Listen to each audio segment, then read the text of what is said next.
Okay so bird eye view series overview series में अब बारी है ऑडिट का चैप्टर नंबर 2 यानी कि audit strategy, audit planning and audit program की। चलिए शुरुआत करते हैं। ओवरव्यू सीरीज है, 100% कवरेज नहीं होगा लेकिन ओवरव्यू मिल जाएगा, पढ़ने का मूड आ जाएगा, बकचोदी करते करते पढ़ने का मजा ही कुछ और होता है। चलिए शुरुआत करते हैं। Importance of audit, audit planning, importance of audit planning. Objective क्या है ऐसे 300 के, ऐसे 300, ऐसे 300, ऐसे 300 क्या है objective? Plan the audit to ensure it is effective, efficient and complies with professional standards. Benefit क्या क्या है ऑडिट प्लानिंग के? Focus on key areas, direct attention to significant risk and critical audit areas, यानी कि हमारा ध्यान जो है वो भटक रहा हो तो उसको बोलते हैं बेटे वहां पे ध्यान मत रख, वहां वो काम की इतना एरिया नहीं है। सिग्निफिकेंट एरियाज पे, जो क्रिटिकल एरियाज है वहां पे ध्यान रख, ठीक है? कि यहाँ पे कैश पे थोड़ा गड़बड़ हो सकती है तो कैश पे ज्यादा ध्यान दे मेरे लाल ले। उसके बाद क्या है? Problem resolution, identifies and resolves potential issues early. हम प्लान करते हैं ना, हम सोच लेते हैं कि भाई रास्ते में ऑडिट करते करते ये प्रॉब्लम आ सकती है तो कैसे कैसे सॉल्व करेंगे, वो भी हम डिसाइड कर लेंगे, उसका सॉल्यूशन अभी से बना लेंगे, ठीक है? ऑडिट प्लानिंग वाले स्टेज में ही। Efficiency facilitates effective allocation of time, resources and expertise. हम देख रहे हैं कि भाई ऑडिट करने वाले हैं, इतना टाइम इस टॉपिक पे हम लगाएंगे, इस टॉपिक पे यहाँ ऐसी ऐसी कॉम्प्लिकेशन हो सकती है तो उसमें हम एक्सपर्ट का मदद लेंगे कि एक्सपर्ट भाई आओ जो ज़रा हेल्प कर जो आ वस्तु में, तो वो भी हम कैसे किस में बना लेंगे? ऑडिट प्लानिंग में ही। ये सारा जो प्लानिंग वाली चीज़ें है कि भाई किस में कितना टाइम देना है, किस में कितना रिसोर्स इन्वेस्ट करना रहेगा अपने को, किस में एक्सपर्ट की मदद लगेगी, वो सब ऑडिट प्लानिंग वाले स्टेज में ही हो जाएगा। उसके बाद team coordination helps select team members with right skills and organize with their task. अभी ऐसा एक इंट्रोवर्ट बंदा है जिसको ऐसा बात करने का तमीज नहीं है, ऐसा बात कर नहीं पाता है, उसको हम देंगे कि भाई एक काम कर, तू मैनेजमेंट के साथ इंक्वायरी करके आएगा। वो कैसी इंक्वायरी लाएगा? ऐसा चोमू जैसी इंक्वायरी करेगा वो। इसलिए अपन ऐसा बंदा सिलेक्ट करेंगे कि जिसकी कम्युनिकेशन स्किल्स अच्छी है, उसको बोलेंगे कि भाई एक काम कर, तू क्लाइंट से इंक्वायरी कर ले, ठीक है? उनसे जो जो मांगना है ना कि भाई या इसका रिटर्न कंफर्मेशन चाहिए, वो सब वो बंदा अच्छे से कर पाएगा। तो जो जिस फील्ड में जिसकी स्किल्स अच्छी है वैसे वैसे टीम मेंबर्स को अपन सिलेक्ट करके वो काम अलॉट कर देंगे। अभी ऑडिट चालू हो ऐसे में प्लानिंग करके बैठेंगे क्या? नहीं, ये एडवांस ऑडिट प्लानिंग में ही अपन ये सब डिसाइड करके बैठ लेंगे, ठीक है? बैठ जाएंगे। उसके बाद timeliness ensures deadlines are met for audit completion and reporting. सबको डेडलाइन देने की, भाई जब मर्जी पड़े तब नहीं, इतने टाइम में मेरे को तुम्हारा काम कंप्लीट चाहिए। उसके बाद quality control enhances supervision and reviews processes for better audit quality. मैंने तेरे को ये काम दिया था, हुआ कि नहीं? नहीं हुआ, जल्दी करना, तेरे को समझ नहीं पड़ता है, तेरे को काम बोला था लेकिन तेरे को तो नहीं, मुझे नहीं बोला था, आपने तो उसको बोला था। अबे हवले, मैंने ऑडिट प्लान बनाया, उसमें मैंने देखा कि भाई तेरे को ऑडिट प्लान में मैंने ये जिम्मेदारी दी है तो भाई तू ही करेगा, इतने टाइम में करनी है, जल्दी खत्म कर अपना काम। ये सारा काम कब होगा? ये सारा सुपरविजन कब पॉसिबल होगा? जब ऑडिट प्लान अच्छे से बना है। उसके बाद क्या है? Nature of auditing continuous and iterative. Planning begins after the prior audit and continues throughout the current engagement.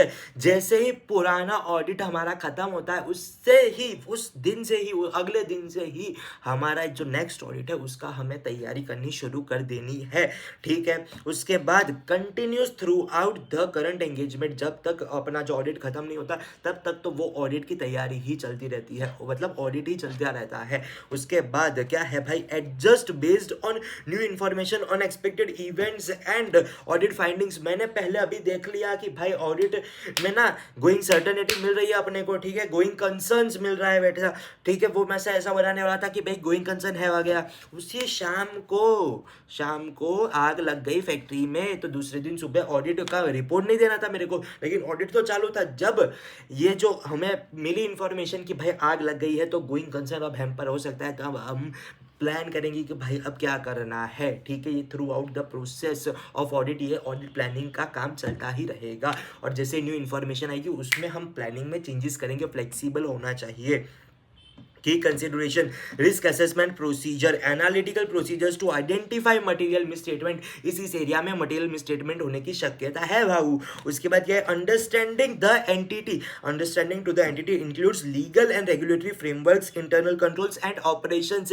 क्या क्या लीगल फ्रेमवर्क होने चाहिए, इंटरनल कंट्रोल कैसे है, और ऑपरेशंस जो कर रहे हैं वो ऑफिसर्स की नीयत कैसी है, ऑपरेशंस अच्छे से करते हैं कि नहीं, वो सभी हमें पता चल जाएगा। Materiality determines the scope of audit procedures based on financial significant. इतने करोड़ों में बात कर रही है एंटिटी, तो मैं ऐसे 10-20 रुपए में, 100-200 रुपए में रड़ूंगा नहीं, ठीक है, उस लेवल की बातें करूंगा। उस लेवल पे मैं मटेरियलिटी का एक अमाउंट डिसाइड करूंगा।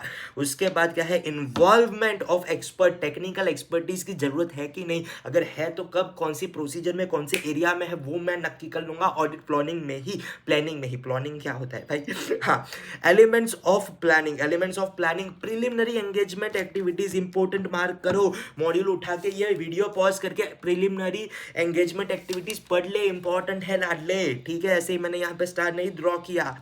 उसके बाद क्या है, क्लाइंट रिलेशनशिप, प्रिलिमिनरी एंगेजमेंट में ही client relationship and engagement continuance, evaluate integrity of clients management and key personnel, ensure the firm's ethical and independence requirement are met, communicate with predecessor auditor, जो हमसे पहले audit कर रहा था उससे communicate करो कि क्या भाई ये बंदा में गड़बड़ है, क्या ऑडिट करने जैसा नहीं है ना, अगर नहीं है तो बता दे, मैं नहीं करूंगा ऑडिट। उसके बाद क्लाइंट की नीयत को देखो, अभी विजय माल्या आएगा, जेटी साहब ऑडिट कर दो ना, मारू हेड चला तुम्हारी जोड़े ऑडिट करावड़े, तारी इंटीग्रिटी तो जो तू लायक नहीं ऑडिट करवा, जो लाया ऑडिट करे अगर तन कही दो कि भाई तू खराब मानस से, ठीक है। उसके बाद एक रिलायंस इंडस्ट्री बोल रही है कि जीटी भाई आप हमारा ऑडिट करो, मेरी औकात ही नहीं है भाई, तुम्हारे इतनी सारे इतने बड़े बड़े ट्रांजेक्शन है, ठीक है, इतना लार्ज डेटा फाइल है, लेकिन मैं इतना कॉम्पिटेंट ही नहीं हूँ कि मैं अकेला इंसान तुम्हारी जितनी बड़ी कंपनी का ऑडिट कर पाऊँ। तो मैं अपने का भी अपना ऑनेस्टी रखने की, ठीक है, कि भाई तुम उस एंटिटी का ऑडिट करने के जितना तुम्हारे में क्या है, इंडिपेंडेंस है और तुम्हारे में कैपेबिलिटी है, ठीक है कि नहीं बताना। Compliance with ethical requirements, continuously assess independence, address threats to independence through safeguards and disengagement if necessary. अगर कोई भी थ्रेट्स टू इंडिपेंडेंस मुझे मिल रहा है तो मैं उसको जैसे तैसे कुछ भी करके ना निकालने का ट्राई करूंगा। कैसे, सेफगार्ड से अप्लाई करके। अगर सेफगार्ड से भी वो जो थ्रेट है वो नहीं हट रहा है तो मैं क्या करूंगा, मैं हट जाऊंगा ऑडिट एंगेजमेंट से।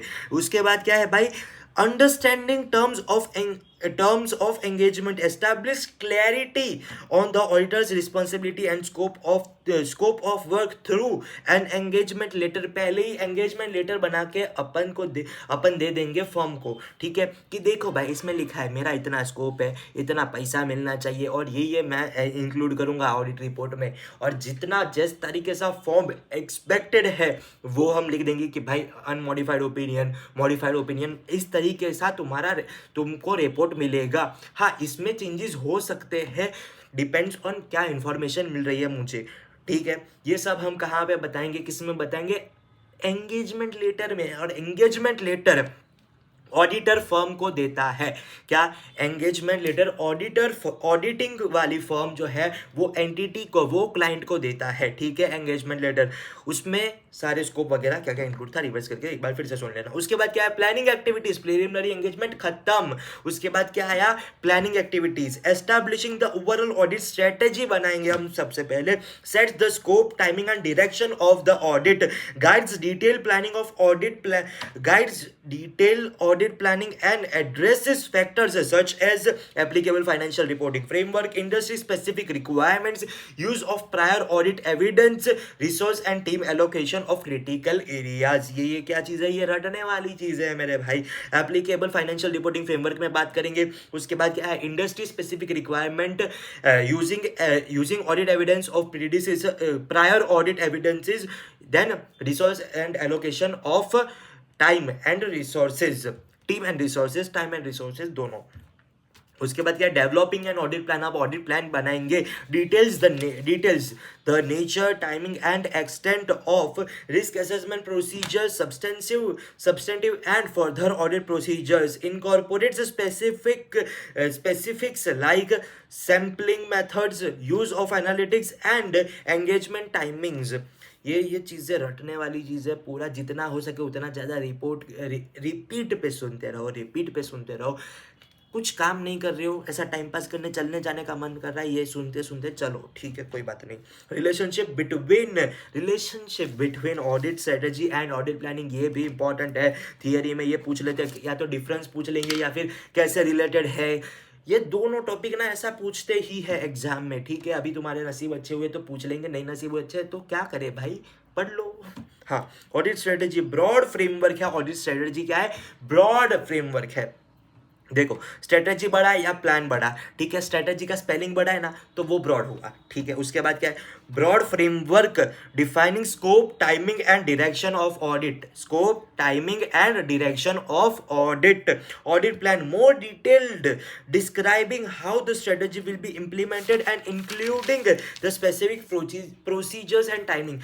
ऑडिट स्ट्रेटेजी में हम बताएंगे कि इस तरीके से ऑडिट करेंगे, ठीक है। ऑडिट प्लान में क्या बताएंगे? उस तरीके से, उसमें पर्टिकुलरली जो स्टेप है उसका स्टेप में जो जिस तरीके से ये ऑडिट एविडेंस मिलेंगे, ये प्रोसीजर्स, ये बंदा उसमें ऑडिट करेगा, वो सब हम किस में लिखेंगे? ऑडिट प्लान में लिखेंगे। ऑडिट स्ट्रेटेजी में लिखेंगे, मोटा मोटा लिखेंगे कि भाई इस तरीके से इस एंटिटी का ये एस्पेक्ट में गड़बड़ हो सकते हैं, तो इसमें ज़्यादा ध्यान रखना, और इसमें ध्यान रखते हुए कौन सी प्रोसीजर्स अप्लाई करनी है वो हमें कौन बताएगा? ऑडिट प्लान बताएगा। उसके बाद both are interrelated and updated throughout the audit based on findings.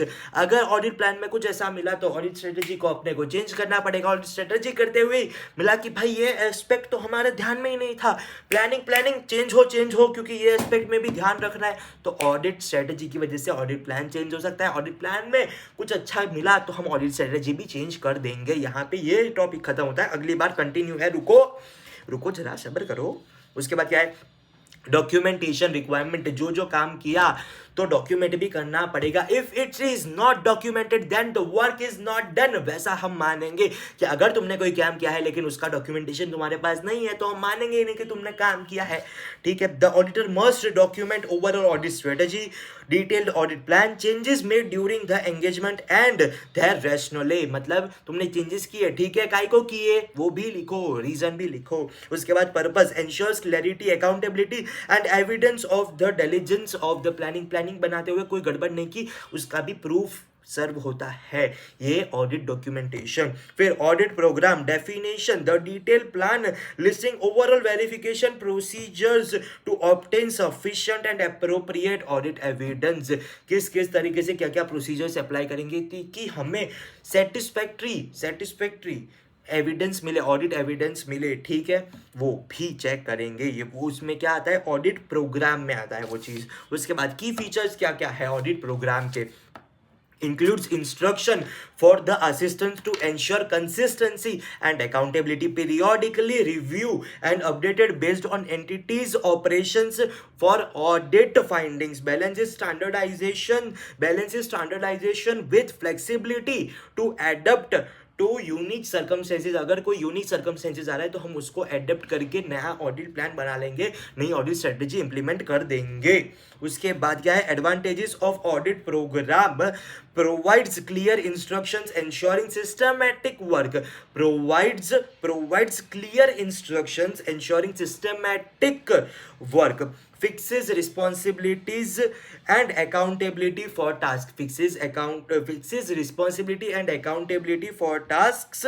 उसके बाद क्या है? ensures no critical area is overlooked। अगर कोई ऐसा एरिया है जिसमें हमें लग रहा है कि भाई कि यहाँ पे कोई गड़बड़ मिल सकती है, तो मैं वो एरिया छूट ना जाए उसका भी एक बार चेक कर लूँगा कि भाई कोई ऐसा एरिया छूट तो नहीं गया है मुझसे। उसके बाद क्या है? Serves as evidence for professional due diligence, कि भाई मैंने अपने प्रोफेशनलिज्म ऑप्ट करते हुए इंटीग्रिटी में रह के ऑडिट डिसाइड किया था, ऑडिट पूरा प्लान किया था, और उसका प्रूफ ये रहा ऑडिट डॉक्यूमेंटेशन ऑडिट प्रोग्राम के हिसाब से, ठीक है। ऑडिट प्रोग्राम में ये प्रूफ करता है, ठीक है। और ऑडिट डॉक्यूमेंटेशन में तो हम लिख के ही बता देते हैं, ठीक है। ऑडिट प्रोग्राम का ये बेनिफिट था, हाँ, एडवांटेज था।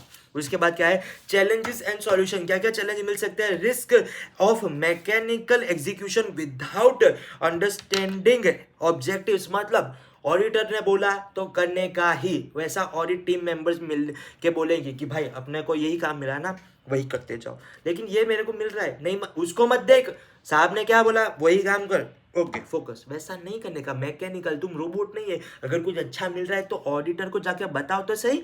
उसके बाद lack of flexibility in dynamic business environment, rigidity आ जाती है, फ्लेक्सिबिलिटी चली जाती है। उसके बाद over reliance by insufficient by inefficient members, बोला ना काम चोर टीम मेंबर्स जो होते हैं वो क्या बोलेंगे, अपने को जितना काम किया ना उतना ही करते, फटाफट खत्म करके चलते, अपन को घर जाना है। ऐसा करेंगे तो भाई जो अच्छा मिल सकता था, सिग्निफिकेंट फाइंडिंग्स, वो मिलेगी ही नहीं। वो क्या बन जाता है, चैलेंज बन जाता है। उसके बाद उसका सॉल्यूशन क्या क्या बन सकता है, regularly update programs and encourages assistants to remain observant and proactive। अगर कोई ऐसा बंदा वो ऐसा ढूंढ के बोल रहे हैं ना कि भाई मेरे को सब्जी सब्जी सब्जी मेरे को ये मिला, हाँ, तो तुम ऐसा ऐसा शाबाश लाला शाबाश ऐसा बोलो, ताकि उसको शाबाशी मिले ना, तो टीम में वो एनवायरनमेंट आ रहा है कि भाई अपने को जितना बोला उतना तो करना ही है, लेकिन उसके अलावा भी कुछ मिले तो प्रोएक्टिवनेस अपनी दिखानी है और ऑब्जर्वेंट रहना है हमें। Tailor programs to business specifies while retaining adaptability, मतलब जो बोला है वो बिजनेस में स्पेसिफिकली वो तो काम करो ही, लेकिन अगर कोई चीज़ नहीं हो रही है तो उसको एडप्ट करके उस पर रिलाई कर सकते हैं हम। उसके बाद ख़त्म। ठीक है, यहाँ पे ये चैप्टर ख़त्म हो रहा है। ज़्यादा टाइम लग गया, लेकिन एक एक चीज़ मैं बोल बोल के समझा रहा हूँ, एग्जांपल्स देते देते समझा रहा हूँ, ताकि मेरे को खुद को याद रहे, और यहाँ पे अगर कोई बंदा ये देख रहा है तो उसका टाइम वेस्ट ना हो और वो भी करके याद रख पाए। ठीक है, आज के लिए इतना ही, अभी के लिए इतना ही। मिलते हैं अगले वीडियो में, तब तक के लिए bye bye, take care, thank you. Har Har Mahadev, जय श्री कृष्ण।